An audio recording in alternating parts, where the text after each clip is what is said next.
Hey everybody, and welcome to my in5 series where I cover a topic in about 5 minutes. Guiz, I hope I'm pronouncing this correctly. Guiz Focus writes in and asks, how do we keep multiple devices in sync over MIDI? And I'm going to start by saying, if you've got two devices that have their own sequencer, honestly, your best bet is to pick whichever one has the best sequencer because you're going to get like some BPM slippage between multiple devices in most circumstances.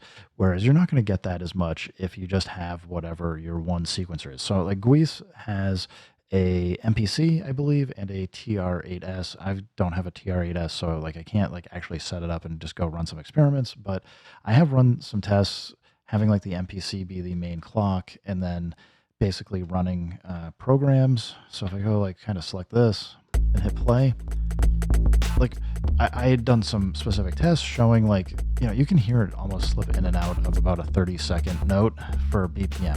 And that's pretty terrible. Like I think in a live performance, maybe if everything's kind of like mixed and stuff, maybe you can kind of get away with it as it's slipping in and out, but it's not perfect to have two sequencers running at the same time if you can help it. So like my advice in general has been just stick with one sequencer, whatever the most powerful one is. Probably the MPC, probably not like the TR8S like has a lot of nice features though, because you have like the knobs and controls. But even if you're still just clicking on or basically if you're just sending MIDI notes from the MPC to trigger the kick, snare, hats, whatever else you get going on the TR8S, you'll know at least those MIDI notes are landing in time, and then you can still adjust your knobs kind of like you can on the SP404 Mark II here. That said, though, I still do think it's a good idea to send your MIDI data for clock and transport control and other things around in case you can get it to work. And in one space is if you have like BPM effects, like a delay or something else that you want to make sure stays in time, it certainly is a nice idea to actually send that MIDI data and just have it there so that your devices will change appropriately to whatever the BPM is as you have it running. So for example, right now I've got, actually I have the kick was going out to the SP404 Mark II.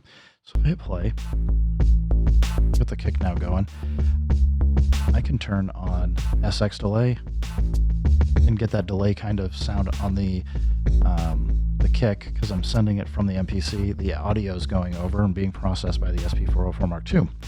However, you can still get into like weird problems because if I just immediately change from 96 BPM to 120 and just click do it, listen to this. You're going to hear like that kick get kind of weird. It's going to go out of sync for a little bit. And it does that until the delay, basically the buffer clears. So it's just like one of those things. It's like yet more stuff you have to kind of be aware of. Even like just kind of doing this slow, you can hear it's kind of like fluctuating the delay in and out. And there's really not much that you can do about some of these things because the devices are all like you're going to get this with the guitar pedals. If you're playing guitar and all of a sudden immediately have to change your tempo, this is just a general problem is like how each device is interpreting that MIDI data, what the buffers or other things are doing with it to either make sure it's staying in sync, but also kind of, running those buffers down. So, short of saying like, well, turn the effect off, which you can totally program if you know that you have a BPM change coming up, and then clear out your buffer, then do the BPM change, then turn it back on. Like you can do these kinds of things either as an automated fashion or as part of your manual process for moving around. But yeah, I don't know. Guis, I know, and others out there, I know like it's nice to be able to have all of your hands-on control for things. And if you can do it, cool, but it's not always going to work.